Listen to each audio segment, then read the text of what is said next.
innovation and society. What's behind this terminology, I will try to explain briefly in a few seconds. First, I want to introduce the speakers or panelists, and I start on my left-hand side with GIACO SCHIESSER.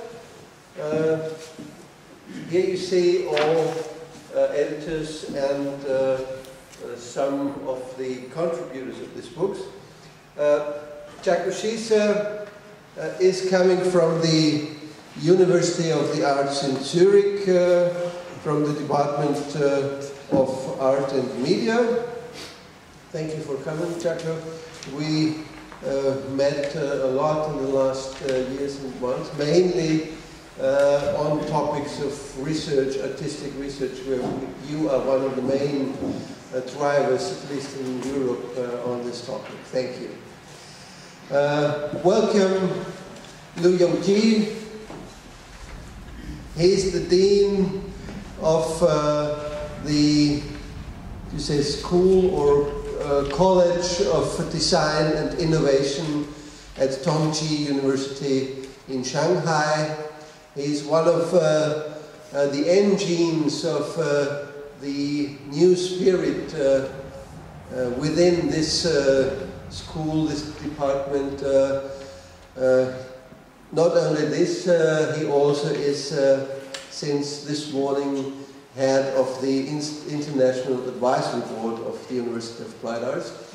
And he is the man behind what we can realize, not only in Shanghai, but going out from Shanghai, looking between the disciplines, looking beyond one discipline, and looking and trying to interconnect not only design and innovation, but also connecting design, innovation, and what they could do within and for society.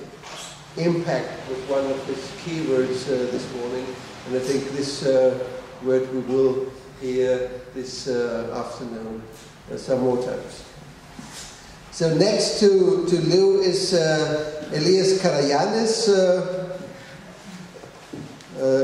co-editor of this book series, professor for entrepreneurship and innovation at the George Washington University in Washington, D.C. Together with me, the initiator of this book series, and he will later on explain what we plan further on with this book series. And last but not least, David Campbell, University of Applied Arts, University Klagenfurt, docent at University of Vienna of political sciences. Not only political sciences, but also an expert in educational evaluation and assessment, and as such he is part of our university. And he also contributed and is part of this editorial team. What do we plan this afternoon and evening? First, I want to explain a little bit about the idea of this book series. Then Elias Carayannis, then David will talk about what you can find in this first volume. And I have, at the beginning, to apologize that the book in real form is not yet here. It's in press. I'm sorry for that. You can get it within the next, I think, 2 weeks. Springer, New York, didn't make it to finish it. So you see, even the Americans are not that quick as they sometimes say. And New York seems to be the city that never sleeps, but well, maybe it's partly also our fault because we did a lot of corrections until the last weeks. So you will get the real book in physical form the next weeks. Today you will hear what you can find in this first volume. The idea behind this book series hides behind this title, Arts, Research, Innovation and Society. Seemingly totally different terms, seemingly terms which do not have to do too much with each other. The arts seems to be a system in itself, and some of the members of the system of the arts behave like they would be kind of an island sailing along on the big ocean of society. Research, a long time, seems to be a monopoly by the sciences and humanities. Even a few years ago, when I tried to implement or to convince people from the Austrian Science Fund or politicians that we need some instrument for the improvement and for the funding of scientific and artistic research in Austria, they said, oh my God, what is artistic research? These are two totally different things. Research is science, and art is something totally different. Actually, we succeeded, and the National Science Fund created some major fund for artistic research, which is in the meantime an example for several European states, and which is actually very much gives an impetus to the arts and the artists to improve their artistic thinking and their artistic production, thinking about the future, what can the arts be and what can the arts do, not only in the system of the arts, but also in the systems of innovation and within the society. And here we are at the next term, innovation. If you Google the term innovation, surprise, surprise, the most results you get together with economy and technology.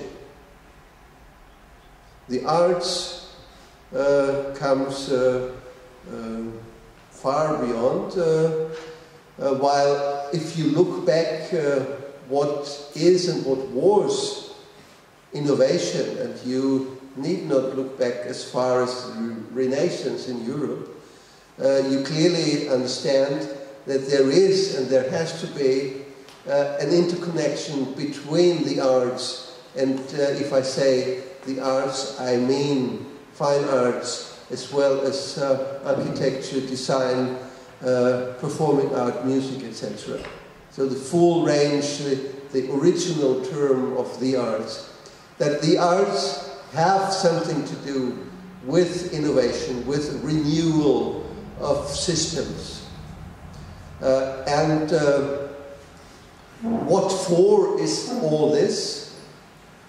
And here we are at the term society, and this is the final point of this A.R.I.S, as we call this. Elias is an expert and a magician of acronyms. A.R.I.S, Arts, Research, Innovation and Society. All this has, of course, something to do with society. Even if people claim that they are not thinking on societal impact, even if people are saying, no, what I am doing has nothing at all to do with societal development, it has. It is not an aim of the arts to have impact, but it's a result, and we should see that. And the first volume is a broad panorama on this broad spectrum, arts, research, innovation, society. It gives you an overview from artistic research to what is the mission of the arts in a societal system of innovation, what is or could be the future or innovative practices in art education, again art, design, architectural education, and even more, what is the link between art research and economy. So this was the idea. We will go on in implementing this acronym A.R.I.S into various special topics which will be done in the next years, and what we can find in this very first volume.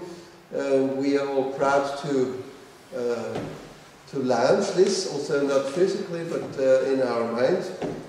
You will hear now from David. Thank you very much. Thank you for coming. Thank you for your interest.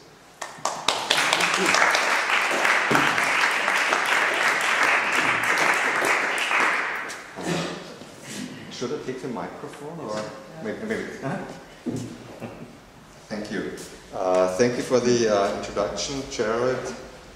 As Gerald has said, today is something like a surrealist meeting. It's a book presentation without a physical book, but the book exists electronically or virtually, and we could speculate if a virtual or electronic existence even perhaps matters the more, but the physical print book is going to follow soon. Now there's a short presentation of the contents of the book. I think we have to shift.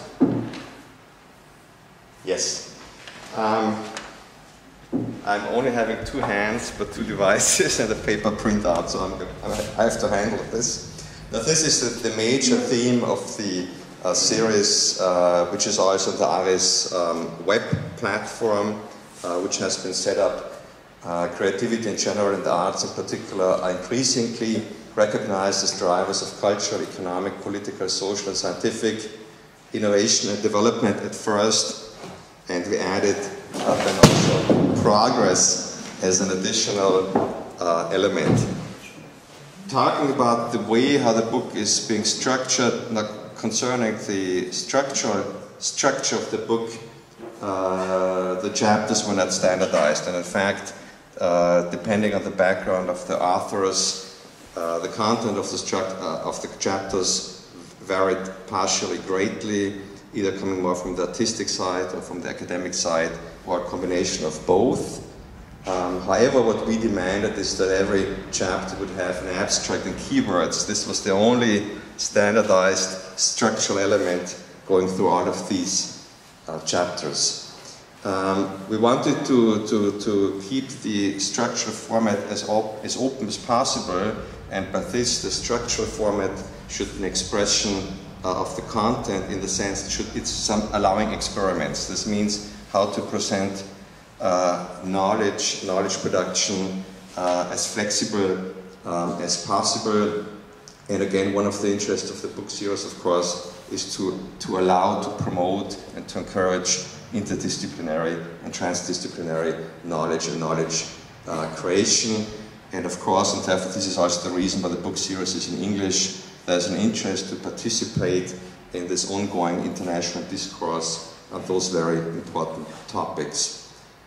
Looking at then on the content side of the chapters, we could say basically there were three main themes around which all of these chapters, I think there were about 14 chapters plus introduction and conclusion, clustered around. The one theme could be circumscribed with arts, innovation and creativity. The second theme, arts in the sciences, interdisciplinarity and transdisciplinary knowledge production and application. And finally, arts, economy, economic growth, quality of democracy, and the context of society. And the following 3 slides, what I just will do is to add a very few comments on each of those themes. Now, concerning to the first theme, it's this understanding that it is important to liberate innovation from a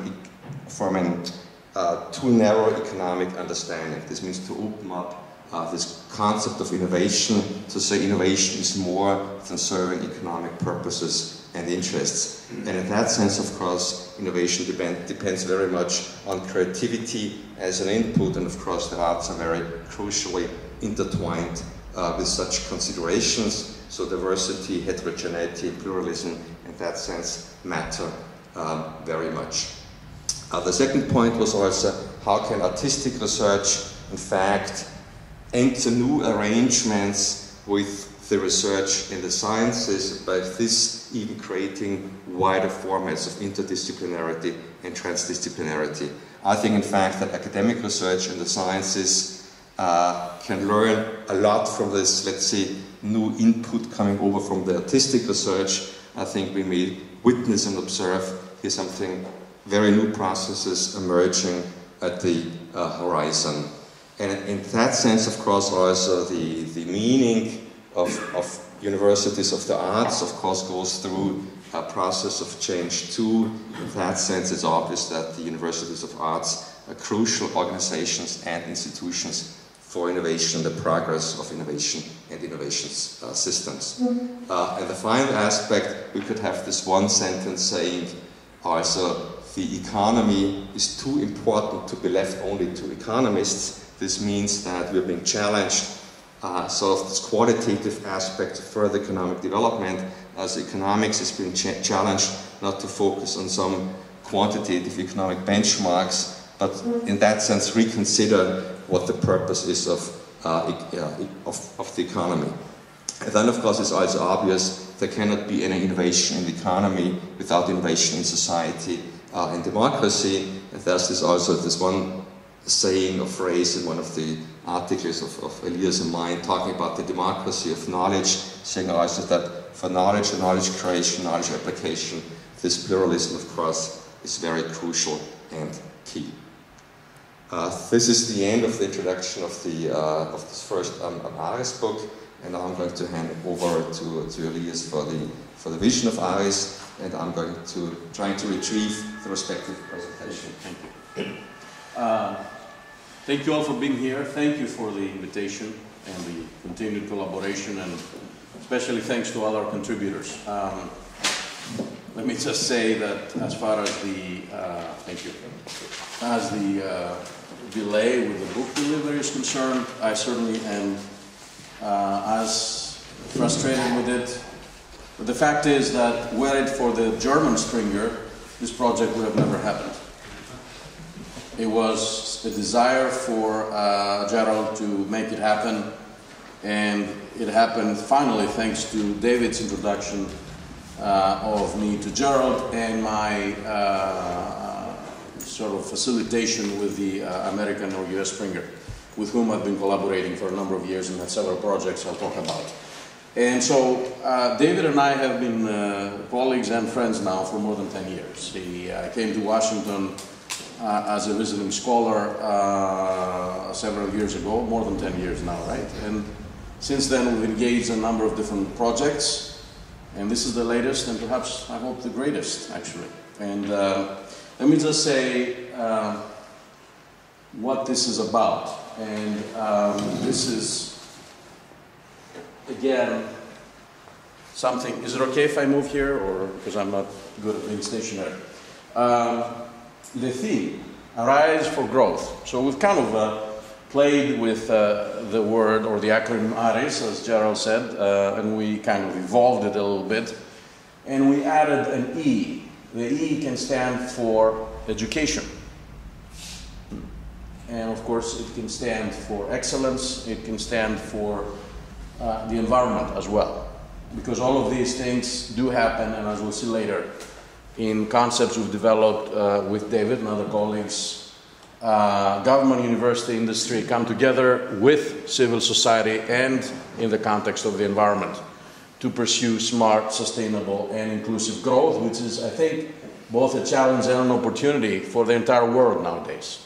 All kinds of changes have been happening and crises have been emerging, and requirements for redesigning, and note the word design here, redesigning innovation policies, redesigning education policies, reinventing education if you wish, and we'll talk about that a little bit. And for that matter, redesigning growth that is serving not only economies, but primarily societies and the individuals in them. This is what would be smart, sustainable, and inclusive. And this is certainly a priority for Europe, but also for other countries, whether they've realized it yet or not. And hopefully they will. So this is the idea, and this is actually some of these things are design concepts on paper by hand on our restaurant napkins, as they say. And I was sitting with David and talking about this, and you see here the Venn diagram where we have arts and education or the environment being the two main pillars where society, research, and innovation are connecting and embedding themselves in it, or in them. To talk about the A.R.I.S project per se, this was thought of as an integrative device, an enabler of thought and structured writing and concept and idea development and communication for how we can look at these different perspectives, as Gerald said, and how we can get a better insight on where we should be looking further. Now, as he also mentioned, the way I look at this is like a multi-legged T. So there's a horizontal A.R.I.S connection of concepts and ideas in the prior slide I showed you, perspective or set of perspectives, and then there's vertical immersions in specific areas. And they could be geographic. So after our first book, the second one, which I think is almost finished, is A.R.I.S in Iran. By the way, Vienna has become, again, has always been a very interesting place. Nowadays, as we speak, it's a very interesting place, both because of the negotiations with Iran and the situation with the OPEC and the oil, so among other things. So this is a very interesting set of ideas and insights. We're getting people within Iran to write about this, and hopefully we'll have them soon. The next one was about art and crime. And that was actually partly inspired by what I was reading about the recent discovery in Munich, and I think also in Salzburg or some city in Austria, of long lost art masterpieces in an apartment and some other places. Then there is this idea about A.R.I.S and crowds, and this is what we're looking at, we'll talk about later, about the connection in a technological sense and the design of bridges between individuals and society to specific disciplines and creative areas. So arts or A.R.I.S and crowds implies or talks about crowd sourcing, crowd storming, and crowdfunding, which are different modalities for connecting with insights and ideas from the crowds and also getting funding from the crowds. This is another aspect, because in the end money does matter, for better or worse. The next one is the quality of the university. And there we have David and others talking about designing or redesigning, and in that sense perhaps reinventing education. Then there's a book on democracy and growth, and in that sense we look at A.R.I.S in knowledge and creative economy and society. And then arts for art's sake, the power of meaning and creative freedom, the power and meaning, excuse me, of creative freedom. And then the linguistics of art and innovation. And we have actually in one of the other projects a special issue on the linguistics of innovation. And this is a related, I think, and relevant issue here. So this is our book series, and this is our book in virtual form still, not real form. And this is, real quick if I may, a related journal where Gerald and David and others are welcome to engage. We're launching a journal with Springer, Open Access, Technology, Innovation, and Education. And this is going to be very much about design in education, in fact. A couple of things now quickly about what is the context. And why is this, in my opinion, important and relevant today more than ever? The world today is a world of divides and emerging divergences rather than bridges, and design may play a role in changing that. Changing views, perspectives, attitudes, and create more opportunities. Europe, for that matter, is also full of challenges, but also opportunities. We have convergence of standards and platforms, diversity of applications and needs, scarcity of resources, and possibly fuzziness of vision. All of these things are challenges and opportunities for design. They're not just issues. Further to that, we have network ubiquity, networking, net-centric thinking, architecture, configurations, ways of living and being, in fact, and possibly becoming, are very much net-centric. That is important. It permeates all kinds of activity and life nowadays, and therefore it's important to build on that, try to turn that from a challenge into an opportunity, whether it is about openness in societies, whether it's about individual and security and safety of private data, or for that matter, government data, and whether it is about how knowledge is shared and effectively absorbed and leveraged. Sometimes you have, as we know, overload. Open standards is another component of this, or dimension, and then new business designs. All of these work together to push, I think, for a frontier of an emerging and pervasive transdisciplinarity. Because the only way we're gonna tackle these challenges and figure out ways that we can formulate opportunities and leverage them out of the challenges is through a transdisciplinary approach. So in that sense, central is the role of A.R.I.S, the Arts, Research, Innovation and Society project or initiative.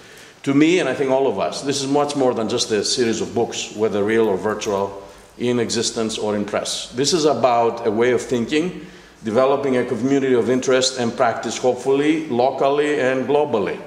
And we've been talking about initiatives to organize activities with both Gerald and Louis, if I may say, and hopefully others, in different locations all around the earth and create this community.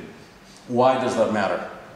It's about the quality of growth, and I mentioned smart, sustainable, and inclusive growth before. Well, this is the primary mission, primary objective, no matter what kind of regime, political regime and philosophy you have, unless you're somehow against bettering the human condition, against progress. If you are for progress, you try to move from natural scarcity to artificial abundance. And unfortunately, sometimes technology serves to develop dynamics and circumstances where you move from natural scarcity from natural abundance, to artificial scarcity. And this is a bigger challenge and a bigger point of discussion, but this is the philosophical context. Innovation, well understood and leveraged, can be the solution or an enabler for the solution to move from scarcity to abundance.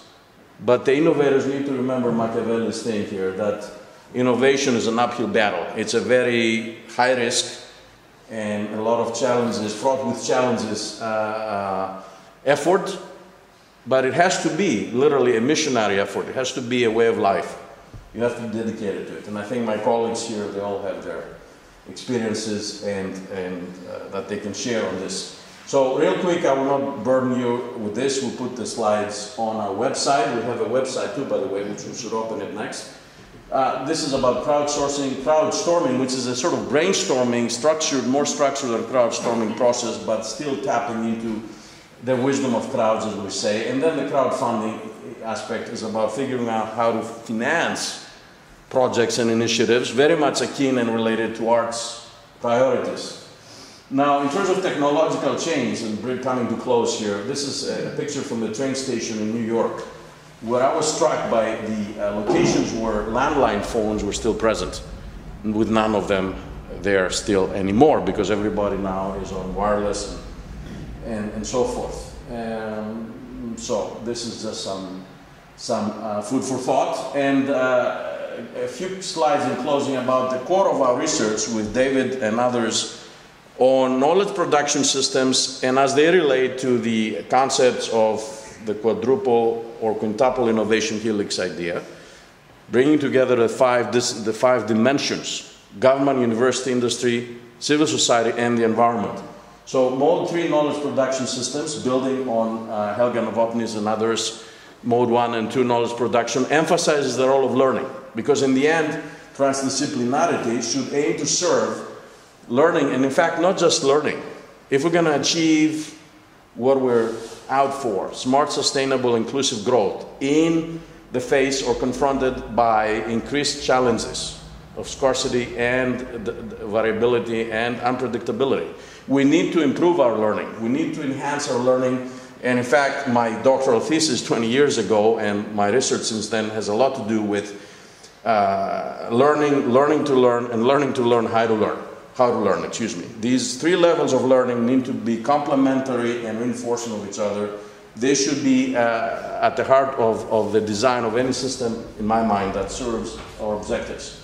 So this is a top-down view of how environment, society, government, university, and industry could be considered in terms of the pillars of what we talk about today. And this is another way to look at this with the related underlying areas. The knowledge economy tied into the triple helix, the knowledge society, knowledge democracy that David mentioned, the quadruple helix, and then we add to that the environment and socio-ecological considerations. The issue of the importance of having a thought that is systemic, of course, was conceived many years ago, or centuries, should I say, ago. And a couple of quotes from Plato I find very relevant and appropriate. And this is really, in some regards, at the heart of our mission here, trying to convert kings into philosophers, whether they are politicians elected or in whatever other position of power. Enriching and broadening the way of thinking and the discourse so that the considerations of the issues we're raising here can be more fully understood and served.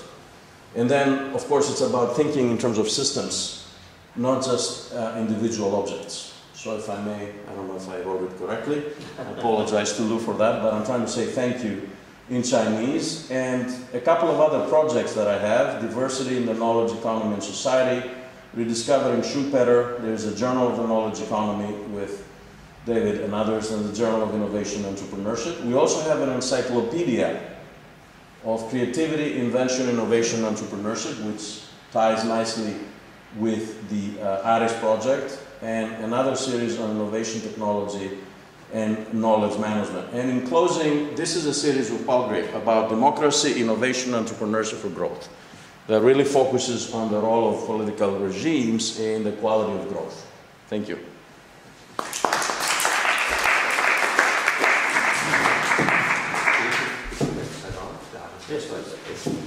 So thank you, Elias. I think you all have on your seats these sheets with the table of contents, so I don't have to read all the 14, 16 chapters we can find in the book. So I would like to step into a short discussion now, focusing on this terminology: art, research, innovation, and society. And I would like to start with Lou. You told us actually this morning, but not only this morning, that the College of Design and Innovation decided not so long ago to change the name into this very name. It was before that College for Design, and you decided to bring in this new impetus via using this terminology, bridging design and innovation. What was the idea behind that? Okay, thank you, Gerald. And for me, I think that it's interesting to discuss about the difference between the creativity and innovation. So basically, everybody will say that they're creative. But for instance, in your room, can do whatever you can call creative. Make a drawing, dance, all of these things I think are part of creativity, but it's not necessarily means that this kind of creativity can have impact on the society and economy. So the reason why we put this term innovation into the name of the college is we do want to have impact. So I think that Elias will agree with me that what the meaning of the innovation basically is an overlap part of creation, business, and science and technology. So it's only this part we call innovation.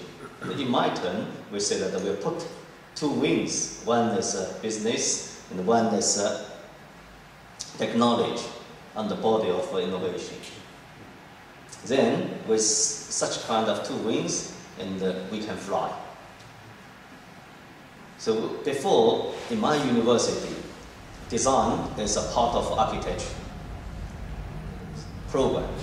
And the design education and architecture education actually were combined together for almost 70 years at Tongji University.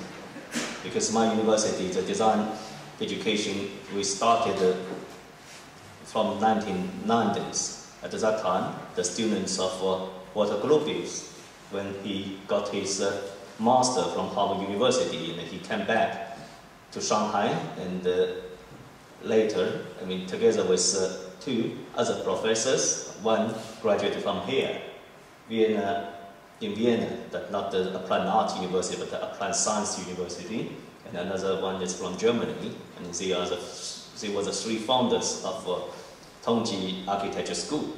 So we have a very strong Bauhaus impact. But in 2009, the university decided to separate the design program from architecture school. And there's two reasons. One reason is because China is experiencing kind of a transformation from manufactured China to creative China. Our architecture program has a huge reputation. It's very high reputation in China, very famous. But the top leaders of the universities, they believe that architecture is good, but not enough. For instance, one of the I can give examples that our architecture department, they seldom collaborate with the industries. And the second reason is that it's about the knowledge transformation. And we believe that the design can contribute to the development of all disciplines. So these are two main reasons. So we decided to have a separate design program. So not only we separate the design school from architecture school, like our partner university, Polytechnic di Milano, they did almost 20 years ago, but also we're thinking about what kind of a program we should have. If still a kind of art and design program. We said not enough. So we need to address, if there's a new school, and we should play a new role and have a new content. And like what we had this morning, and we start an open discussion, and at that time, personally, I invited several people, including Professor Yuri Sotama from Art University, at the time they called TIPE, and Tony Jones from Chicago Institute for Art, Ezio Manzini, Patrick Whitney, etc., etc. So we are talking about if China wants to establish a new school, what kind of new school we should create. And we end with the conclusion that we should emphasize innovation. And innovation means from the mission, vision, to the curriculum, to the content, we have to change. So this is basically the story. So impact at the very beginning, when we establish school, is on our agenda. And we believe that if we think about the energy behind China, we are a developing country. Of course, you agree or not, but anyway, we think that we are a developing country, and the most important, we say that the resource of this developing scenario is the energy behind, and how to take advantage of this energy to start a kind of transformation. It's not only that we say that copying what is happening in the United States, in Europe, but we're thinking about what can be the possible future, especially you think about the challenges today we now have. Sometimes we think about if we need to have a kind of if there's a future or not. So in this way, and we have to do something unique. And China cannot have, for instance, if we ask Chinese people what is a dream, right? And I think that today most of people will say that they need a bigger house, and they need a bigger car, and they need anyway. And we all know that. I mean, we only have one planet. We cannot afford such kind of China dream. So which means that we have to change the economy in the ways of development. We have to change the definition of quality. So all of these things we need design. We talk about innovation in China. Technology-driven innovation basically is still the mainstream. And then later, of course, the business model driven, or the management driven. And then now it's time to talking about design-driven innovation. And so that's the reason I think that today, when we launch this new book, we address the importance of art, research, innovation in society. So the relevance is there. Thank you, Lou. GIACO, we both are familiar with the discussion and the history of the discussion on artistic research. We all are familiar with the discussion on knowledge society, the enormous increase in knowledge in the last century. The reason for this increase of global knowledge and at the same time the price was a dramatic fragmentation of the academic system. Disciplines split and split and split, and this was one of the main reasons for the increase of knowledge production, and at the same time the price we had to pay. If we now promote this artistic research, do we, by doing that, just add a new tower of knowledge to the existing ones? Or is this something different? Yeah, probably it's both for the moment. I think the situation is very paradox. But I would like to start, and you will immediately see that this is just a small detour about the question about innovation. I'm running for about 6 years a workshop, a one-week workshop in the beautiful village of Cortona in Tuscany, together with ETH, the Eidgenössische Technische Hochschule, the Federal Institute of Technology, which you may know is something like a European MIT.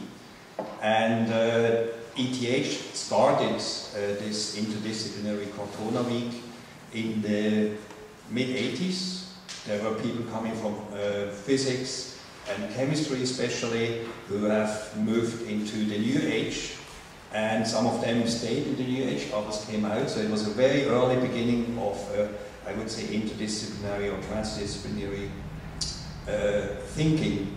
And nowadays, they are doing this with us, and some of my colleagues at the ETH started 1 year ago to think about a shift in the dispositive of the whole ETH. And the notions they use for this shift is they are preparing, this is, I think it's already on the net, the one paper, the critical initiative. The background was that especially some former Nobel Prize winners and some people at ETH who have been working quite a lot in inter- and transdisciplinary had the feeling that, again, I would say, if you go back to history, that the PTH students at the technical universities are becoming idiots.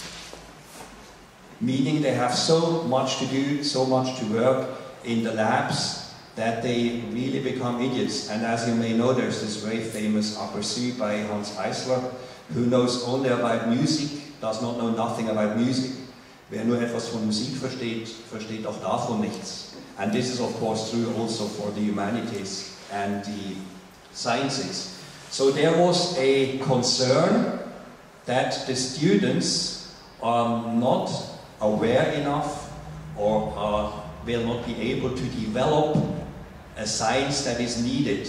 And this led to a second paper, and this is interesting in this situation we are talking now.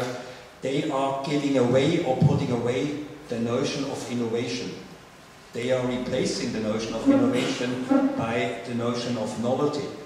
The interesting thing is not so much the discussion about the notions, but what is meant by that.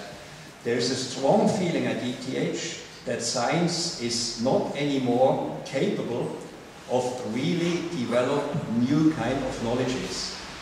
They are doing innovation in their understanding of the world all the time. This means improving applied things, but there is no new knowledge.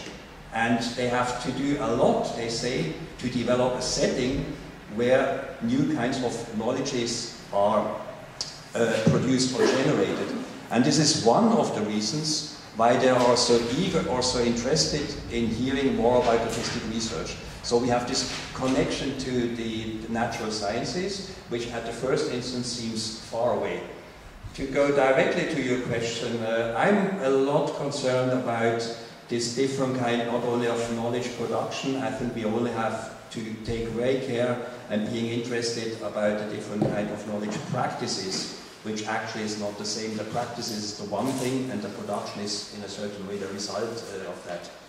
And of course, as a philosopher, as I am from my background, I would say, if we are talking about artistic research, then of course we have to make clear what are the similarities and the differences to research in the humanities and in the sciences.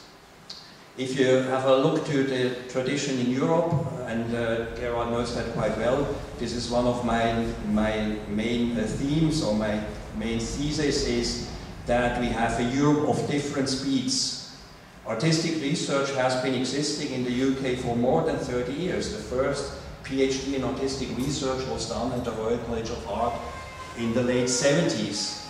So the UK is there's a very old tradition. Then you have the Nordic countries where there has been artistic research for about 15 years. And in both parts of Europe, it had nothing to do with the Bologna process.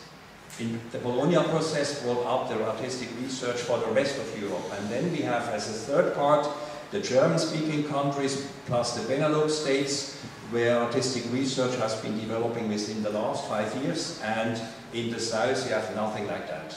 I mean, it's very roughly speaking, but in Greece, Spain, Italy, there is nearly nothing like artistic research.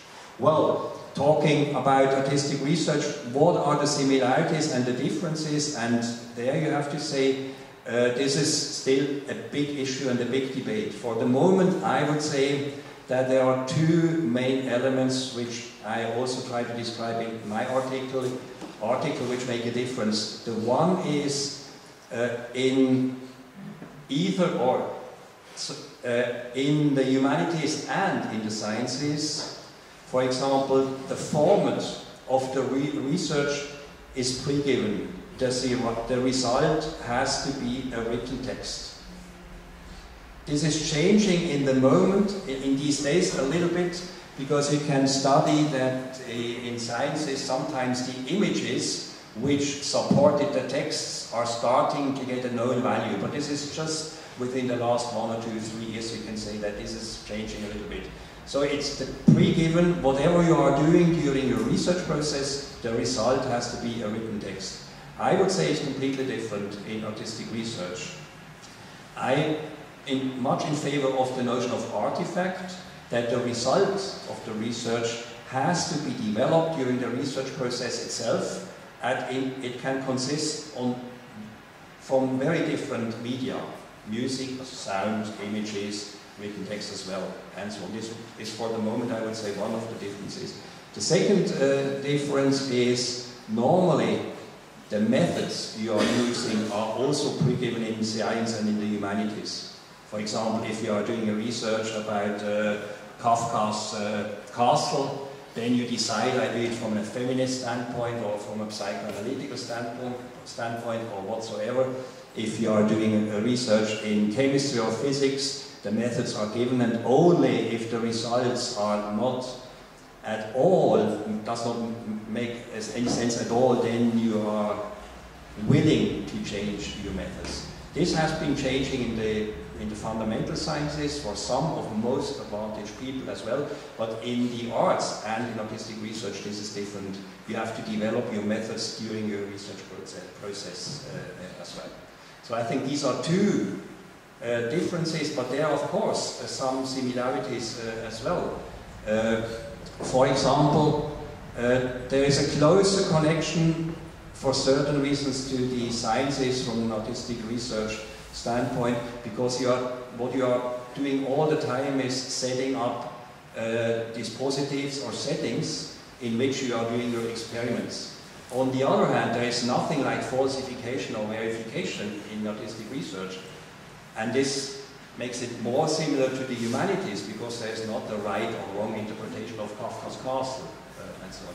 So this is just some of aspects about differences. And now what is at stake for me, and this is very crucial, and this is a debate which only started in the art schools, I would say. There are some of my colleagues, especially in the UK, they have a very, in my opinion, narrow understanding of artistic research. For them, artistic research is mainly about education, because art schools need the third cycle because they are universities. They are sticking or they are going mostly for this direction. In my opinion, what is really at stake, and this is one of the reasons why I put this article into that book, is if we have a look at our society, we can say that our everyday thinking is impregnated to our bones with the knowledge of sciences. You have just to open up a newspaper, for example. Today I read a newspaper where it was written that it is in the DNA of the Swiss that they do not like foreigners because of the mutations. So this notion, or this metaphorical speaking, that the DNA is in the bones of ethnicity of a nation, I mean, this shows, this is just a simple or an easy example to show that we are really completely or quite a lot dominated by this thinking which comes from the natural sciences. If I go to my students, the younger students, they are running for their truths. They are always looking for the truth. And they are astonished if I tell them there is nothing like truth. Maybe there are truths or not even that, as Nietzsche once said. And artistic research from that standpoint could be a correction, a subverting, an addition to the mainly dominant knowledge, practices and understandings of our society. Thank you. It's not easy to have a discussion with panelists who all have the same opinion, so I now try to take the role of kind of an advocatus diaboli and put the question to you all and maybe also to the audience. You talked about impact to the society, impact to economy. You talked about that the scientists from ETH that we need the artists and the creative people because we are not able alone to get to new frontiers in theory making or something like that. Is this really true? If we look at what is happening, who is dominating the discussion on the future of our society, the future of our globe, it's not the arts. The time when Walter Benjamin said the art is the governor of utopia has passed long time ago.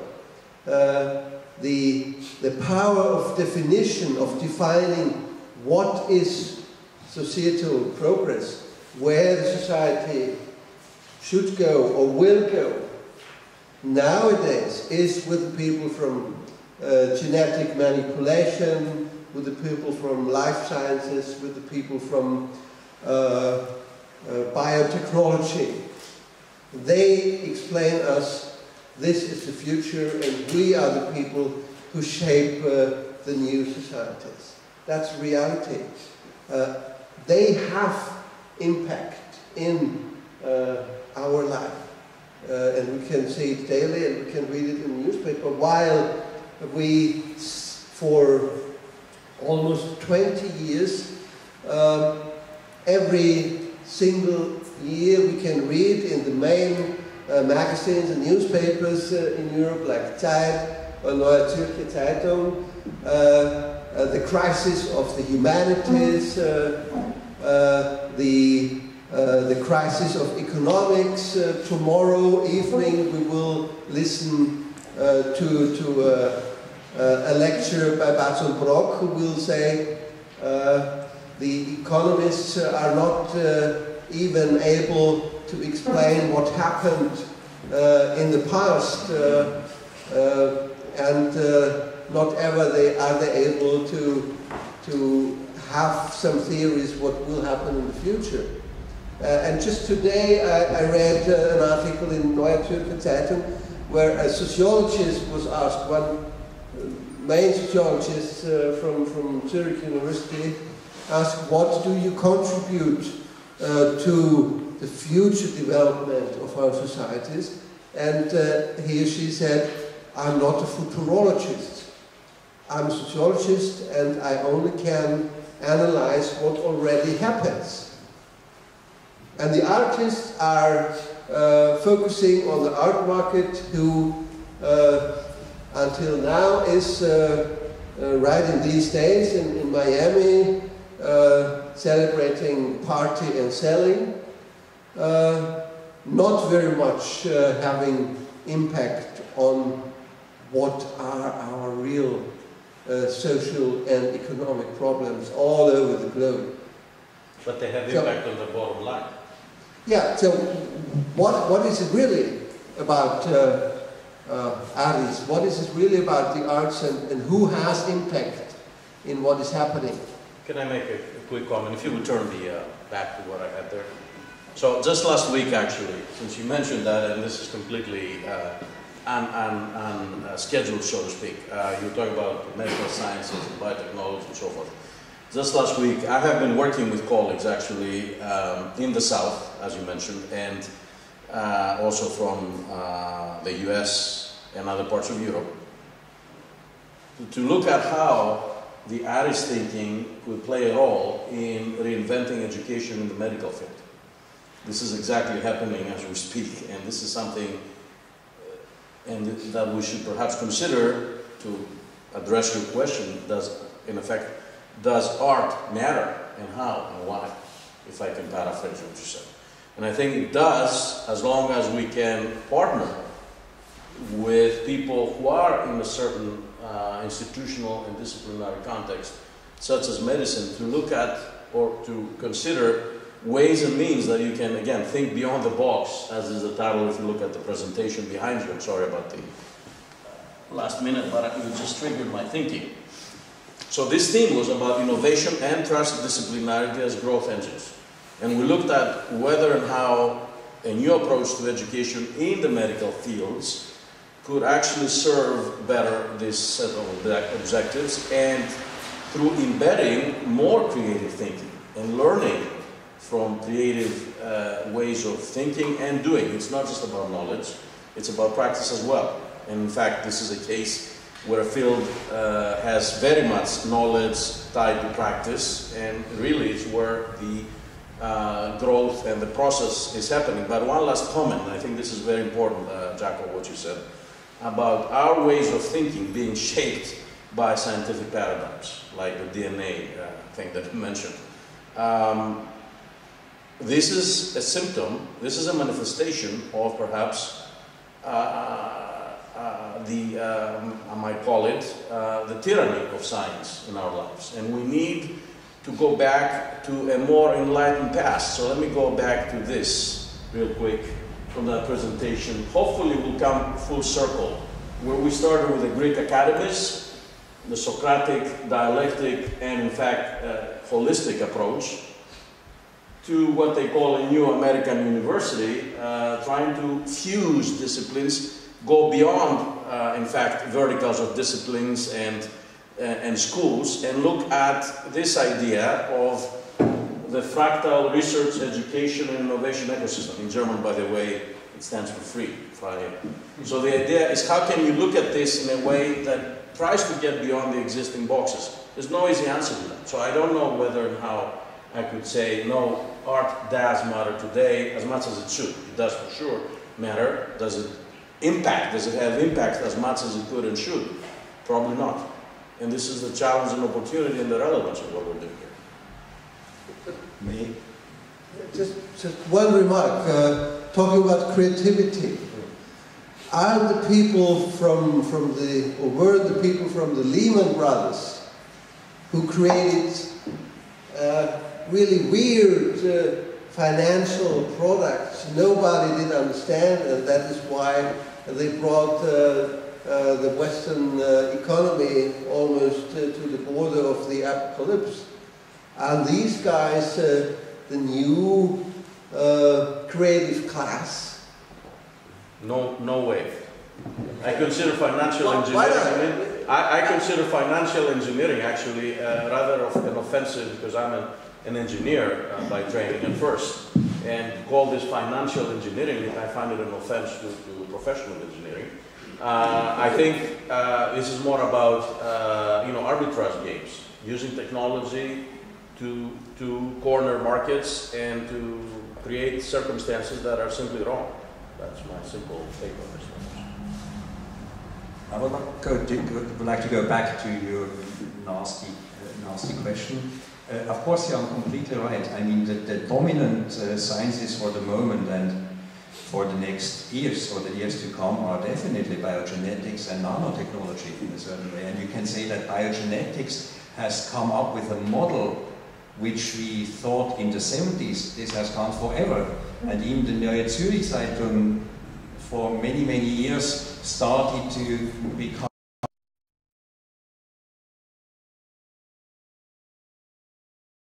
and of the Zurich University are coming up with this kind of thinking that the way they are doing sciences will not be sufficient anymore.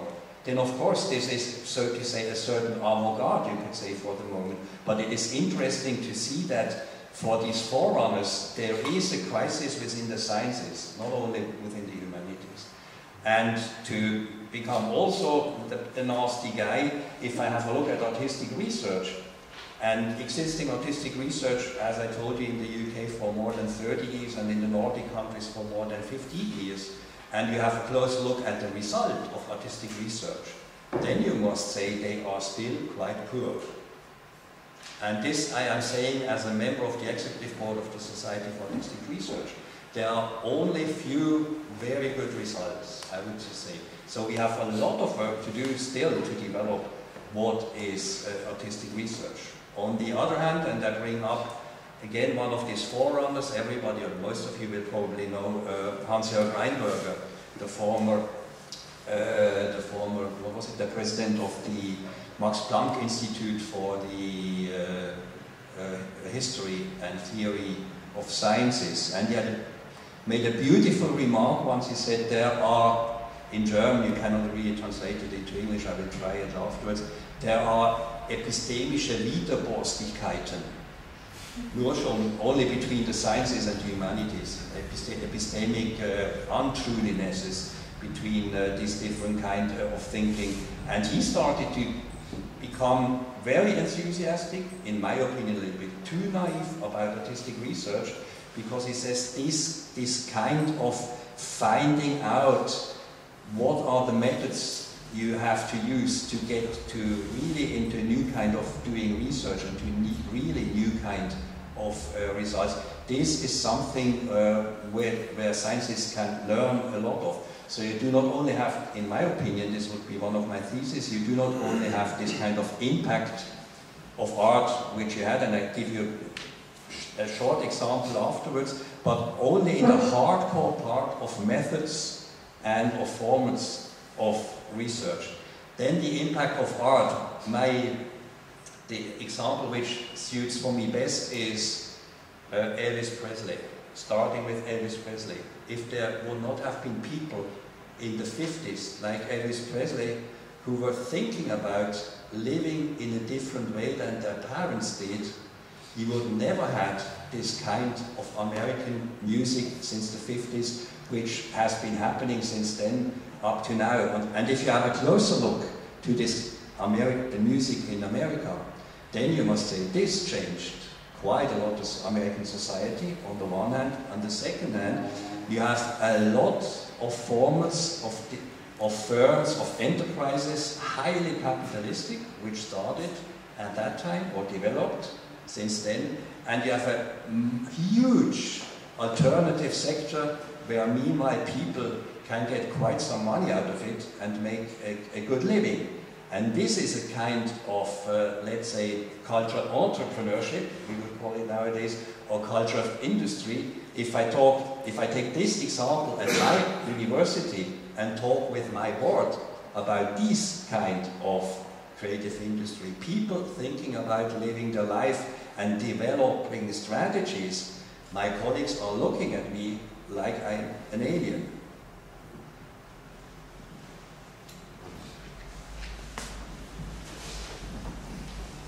Because there was now talk about economists and economic research, and to add to anecdotes, in the 1990s I was working at the I.R.I.S, the Institute for Advanced Studies in Vienna, and there were many opportunities to socialize with economists.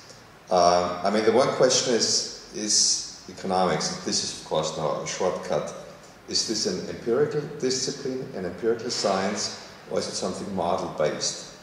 Because every time an economic prediction did not work out empirically, an economist always can say, well, did I ever talk about reality, or did I just tell you what would happen under certain model-based propositions, etc., etc. So an economist always had an escape route. I mean, if reality would function as the model predicted, it was fine, and if it didn't, an economist could retreat and say, well, I was sort of within a world of models.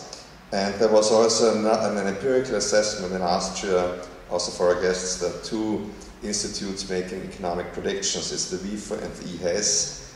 And they were, of course, researchers looking and focusing, well, how did those predictions turn out, and what the assumption was, or the proposition was. It was never really published, I think. It was more narrative, that actually the forecasts of the I.R.I.S and the WIFO would correlate with each other more than the actual economic development is. Also, in that sense, demonstrating that also the world of economics and economic research is something very much in the sphere of philosophy in a certain way too.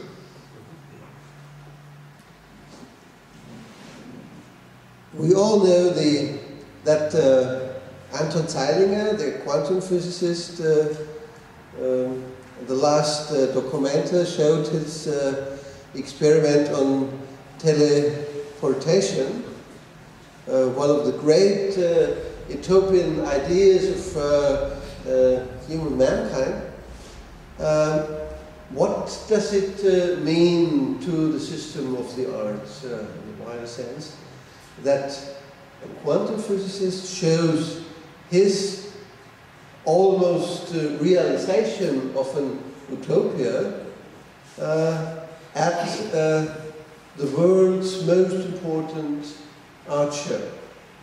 And you talked about that the mission of a university, and university dealing with design and innovation, is to think and to have impact in society and in economics and economy, not the existing ones, but in the next step. What could be society beyond what we have now? what could be economy, what we realize now as existing economy. So you have still the idea of going to the non-existing locations, which is the original meaning of utopia, like quantum physicists still have. What is the real reason for doing that, and why do you think that you can succeed? And I think that I want to mention the second key word. Not only this impact, but also I think the activism. So now actually that we are experiencing a kind of a new era, which is our mission is to create a world which did not exist before. And one of the key reasons is that, as I mentioned, we only have one planet. And we all know that if the current mode of development continued, and we have problem. So what we should do, and we have to create, anyway, that so far the most powerful tool we have to generate change till today is still the economy, right? And we have to use this power of the market, the business, to change the world. And if you talk about what will be the principle of the features of the possible new economy, I'd like to use my friend's Professor Manzini's term, which means that it's living better, but consume less. Right? Personally, I create a kind of a metaphor of a high-heel shoes theory. Basically, it's a great word, it's a great invention, because all they say ladies and girls, and they will agree that the high-heel shoe, they feel, they like it, but they also suffer. But this great invention, successfully persuade people to give up this the physical comfort, and get a lot to exchange with immaterial return. So I think this is a kind of a metaphor of the possible future economy. And yes, and we need, and then we design.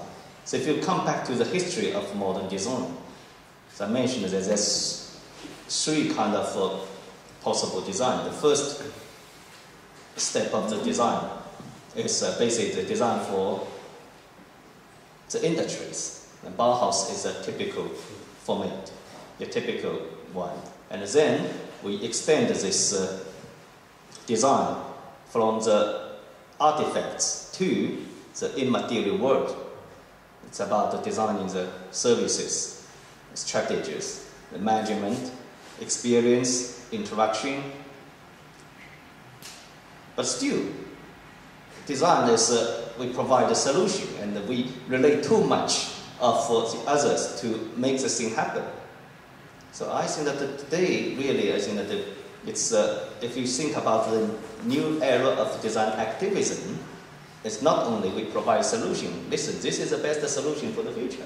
And also we need to think about how to make things happen. And when we talk about we, it's not only the traditional designers educated in design schools, but also I think we need to include the people, they have the similar mindset. Maybe it's an engineer with the design thinking, maybe it's a government leader, maybe it's a business, so business people. I think that in this way, I think that there's a huge opportunity. So design discipline will become a very much a kind of entrepreneurship-driven discipline. And we have to face this challenge. As we talk about the climate change, it's not a single discipline thing. We have to provide the solution for such kind of big issues. Transportation, climate change in China, this kind of rural development, And all of these things is not a single discipline thing. And how make things happen? I think that it's very much based on a kind of a spirit of entrepreneurs. Yeah, can I just add to this again? In a real context sense, I'm spending this fall on my sabbatical in my native country in Greece. So one of the things I've been doing there, you mentioned figuring out how to live better with less before, right? Mm-hmm. Yeah. So this is exactly how I've been working with the Ministry of Health in terms of redesigning, developing pilots for establishing how best to redesign the healthcare system in the context of scarcity versus abundance and the crisis implications as well as austerity implications. So one of the things we've been looking at is using information technology to design modalities to enable and engage not only in one direction the physicians providing, in person and also online health solutions, but also how to engage the patients so they can become co-creators, co-developers, and lead users in the context of innovation thinking of implementing health solutions for their context and their needs. It seems to me that this is very much aligned with these three kinds of pillars or tenets of design. And in this context, we're, by the way, working with industry, pharmaceutical industry, as well as the government, of course, and society, and the universities to bring in different stakeholder views in context and to apply it. And also, I think that to change the definition of quality is also a cultural issue. What is a definition of quality? And for instance, now we are in a room, I don't know about temperature, it's about more or less 15 degrees or even above. And we take it for granted that we enter an architecture, and we enter a building, and we need to keep the temperature more or less 20 degrees. And you know that maybe in Austria you don't have this kind of problem, but in China, if the whole China, they provide such kind of heating system, and the problem in Beijing, pollution, and also the energy consumption will become a serious problem for the whole country. So again, we need to think about if we change the definition of quality, which means it's not a problem for me, for instance, even inside of the space I put on my coat, it's not a problem. It will save a lot of energy. I remember a book from the 70s by, I think it was Schumacher, Small is Beautiful, which I think increasingly relevant today in terms of looking at growth versus quality as both, in a sense, mutual influencing and impacting and limiting factors. Are there any questions, remarks, objections from the audience? Maybe they want their money back.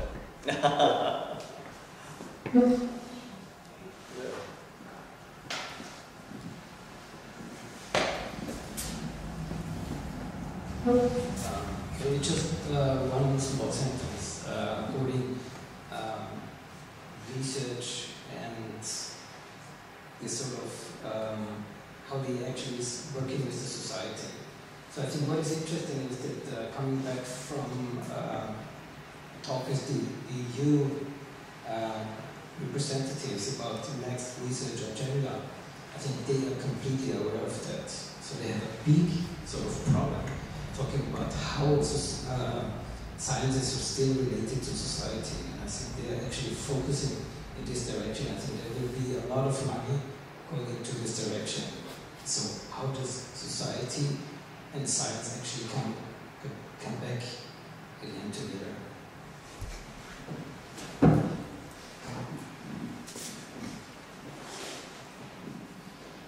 Well, I think that what you said is, I agree. I'm also of the same. I'm aware of the same mindset and thinking. The issue is, what does that mean for actual policies and then practices? How do they transform this concern into actually figuring out how to crowd out use an economic term, less innovation, not more, as has been the case historically, unfortunately, in many ways. In many cases, framework programs have ended up serving to crowd out innovation, not encourage it. And they're recognizing this. The Horizon 2020 initiative program aims explicitly and implicitly at changing the approaches. However, this is very much a design challenge. And I'm not at all sure that their thinking is enabled by design, has a design mindset, and the issues that Lou just mentioned. I think there is serious challenge, and partly is what David mentioned before, if I may say that. I'm coming to this again, as I said, as an engineer and with scientific training, and I'd like to say, in that sense, I'm not an economist, albeit many of the issues we deal with are about, or are supposed to be the purview of economics. So, economists, in my opinion, are part of the problem in this context. They have been too influential for too long in making policies that relate to people, and as David said before, the society and the economy are too important to leave to economists only or alone. So this is the big bottleneck, I think. They are still having economists try to think as artists. And I think, to me, that is quite creative in its own right. But, you know, like we have dead cows presented as installations, it may also be grotesque. So, thank you. I think that you can say for the moment there's no change in the dispositive. I mean, the main problem for the EU, or for most of them, is that they have a communication problem. This is the background to spend the money, because at the same time, if you have flagship projects like the one in Lausanne, there are 3 for the moment, you may know, and this Human Brain Project, I mean, this is a scandal, so to say. I mean, there are not even the humanities integrated in that project. I mean, at least there was some people arguing against it, and they had to integrate it a little bit. But the situation is really quite paradoxical. The dominant thinking still is that we are going on with the sciences like we have done before, and we have to do better communication for the public and not a real exchange. But of course, there are clever people there, but they are just still a minority for the moment. So this is more of an appearance and substance issue. And the biggest problem is they always talk about how to measure social impact, and I think until they still go on in this direction, I agree with you. Yeah. So this is completely thinking in the same direction. It's more about communication, and I think one of the biggest problems is how to spend money if you cannot measure the final outcome. So I think the biggest problem in terms of art-based research is how to actually make it measurable.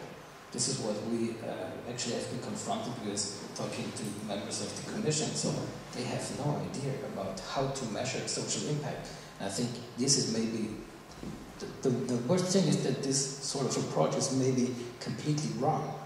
Exactly. They actually don't. Yeah, but I think they actually didn't understand that you have to think in a completely other direction. I think what Lou already said. Just using the word measuring is just wrong, and it's economy. And impact is a very different thing from metrics. And we talk about outputs, outcomes, and impacts. In fact, short, medium, and long-term results. And being metrics-driven is very different from being metrics-focused.